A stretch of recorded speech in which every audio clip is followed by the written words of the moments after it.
अस्सलाम वालेकुम स्टूडेंट्स। आज हम डिस्कस करेंगे कवानीन हासिल, लॉ ऑफ रिटर्न, फर्म की पैदावार का तजिया, एनालिसिस ऑफ फर्म आउटपुट। कुल पैदावार क्या होती है जो हमें टोटल प्रोडक्शन मिली होती है, और औसत पैदावार क्या होती है हमारे पास। कुल पैदावार को आमिल की यानी कि फैक्टर की इकाइयों पे आप क्या कर दें, डिवाइड।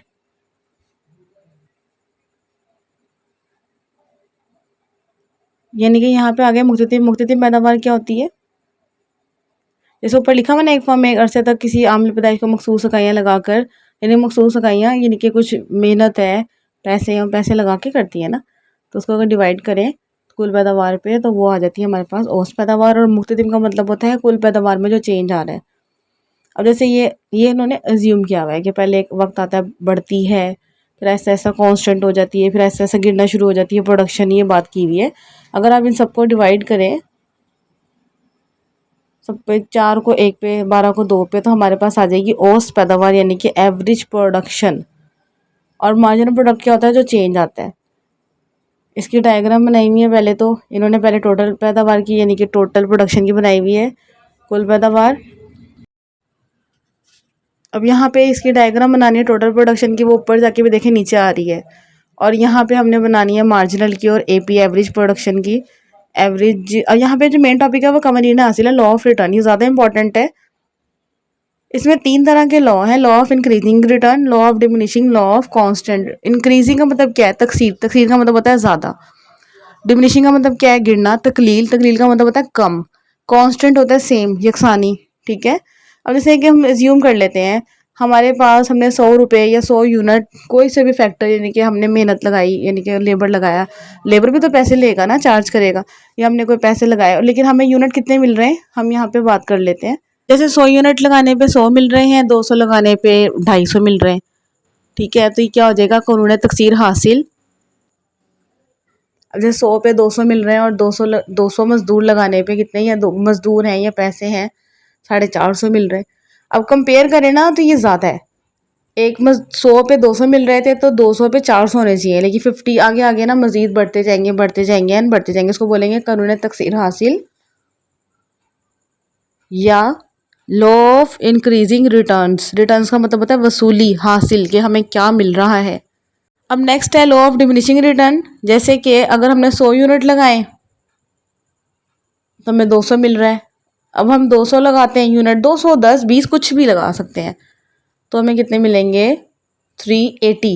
कंपेरेटिवली तो ज़्यादा है, यानी कि 180 उस तरह तो प्लस हो रहा है, लेकिन अगर देखो 200 ऊपर है नीचे 180 है तो डेफिनेटली घट रहा है, वो उसकी रेशो से तो कम मिल रहा है ना। तो इसलिए इसको हम बोलते हैं डिमिनिशिंग रिटर्न, यानी कि कानून तकलील हासिल।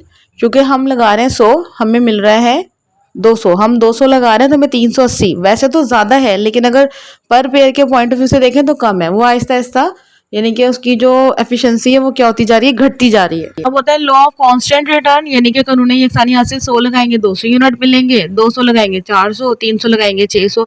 इसमें आप कोई सी भी लेट कर सकते हैं फिगर्स को, 10 20 1 2 3 कुछ भी, लेकिन होने एग्जैक्ट चाहिए। इनको सेपरेटली भी मांग लेते हैं, मतलब सेपरेट सेपरेट लॉज मांग लेते हैं, और इनमें कंबाइन भी मांग लेते हैं, मोस्टली सेपरेट आता है। जिन क्वेश्चन में इकोनॉमिक्स से, जिन क्वेश्चन में डायग्राम्स है ना बनी हुई, अगर इन्होंने बोर्ड में या सवाल में या टेस्ट में नहीं कहा कि आपने डायग्राम बनानी है, आपने फिर भी बनानी है, अगर डायग्राम वाले क्वेश्चन में डायग्राम ना बनाई जाए तो नंबर तकरीबन कट हो जाते हैं सारे ही। ठीक है, तो जिसमें इन्होंने कहा है या नहीं कहा, लेकिन उस सवाल में डायग्राम है तो डायग्राम बनानी है। अब इन्होंने मोइना आमिल फिक्स कर दिया ज़मीन को 10 10 10, अब 20 20 कर लें। मुतगैर आमिल, मुतगैर का मतलब होता है वेरिएबल फैक्टर जो कि तब्दील हो सकते हैं, उनको 1 2 3 4 कर लिया।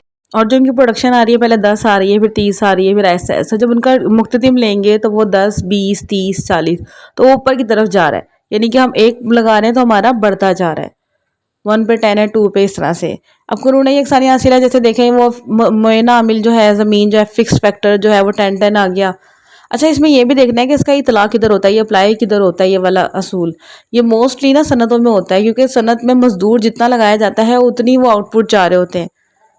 कानून यकसानी हासिल में क्या है, एक मजदूर लगाया 10 आया, 2 लगाया 20 आया, वैसे तो बढ़ है लेकिन सेम रेशो से बढ़ रहा है, तो इसको बोलेंगे कानून। अगर इसकी मुख्तलिफ मार्जिनल ले ना हम लोग, मार्जिन प्रोडक्शन, तो बिल्कुल सेम आ रही है। मार्जिन का मतलब होता है चेंज इन, यानी कि जो एक पैदावार में चेंज आ रहा है, किसी भी चीज़ में चेंज आ रहा है ना इकोनॉमिक्स में, उसका मतलब मार्जिनल है, डेरिवेशन बोलते हैं। जैसे ये देखना ज़रूरी है कि इसका कहाँ कहाँ अप्लाई हो रहा है। ये एमसीक्यूज़ में सवाल निकाल देते हैं, मतलब कि इसका इतलाक़ किधर होता है या इसकी अप्लाई किधर होती है। ठीक है, इसको अच्छी तरीके से पढ़ना है। उसके बाद है यहाँ पे इसका नेक्स्ट है जी हमारे पास कानून तकलील हासिल, यानी कि लॉ ऑफ डिमिनिशिंग रिटर्न। अब अगर देखें ना तो देखें सेम वही आ रहा है 1 2 3 4, लेकिन 40 70 अगर देखा जाए कंपेरेटिवली 30 आ रहा है, जबकि पहले में कितना 40 है। टोटल में बढ़ रहा है लेकिन पर यूनिट के हिसाब से उसकी जो रिटर्न्स हैं वो कम है, तो इसलिए इसको तकलील कहते हैं। ठीक है, अब इसका भी देखना है कि इतलाक़ इसका कहाँ पे होता है।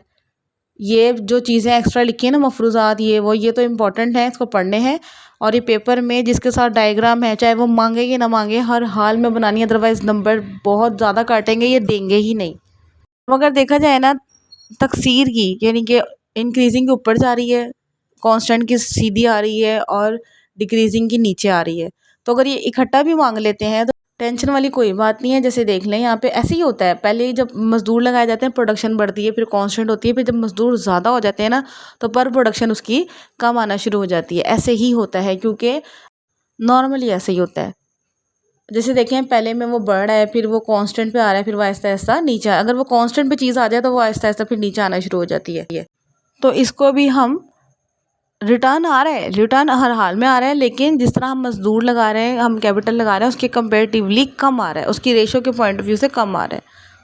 इंक्रीजिंग रिटर्न को डिमिनिशिंग कॉस्ट बोलते हैं, डिमिनिशिंग रिटर्न को इंक्रीजिंग कॉस्ट बोलते हैं। ठीक है, क्योंकि अगर रिटर्न कम है डेफिनेटली कॉस्ट ज़्यादा है। कॉस्ट मीन्स लागत, खर्चा, अखराजात जो उस पर लग रहे होते हैं। इंक्रीजिंग रिटर्न, डिमिनिशिंग कॉस्ट को अगर ये इनका जो पेयर है अगर माइंड में रखेंगे तो कॉस्ट वाला सवाल भी जल्दी समझ आ जाएगा। वीडियो समझ आइए तो लाइक करें, शेयर करें, सब्सक्राइब माई चैनल। कोई प्रॉब्लम हो तो कमेंट में पूछें। इस वीडियो से सिर्फ कॉन्सेप्ट क्लियर कर लें, बाकी याद अपनी अपनी बुक से करें। कोई भी राइटर की हो कोई मसला नहीं है।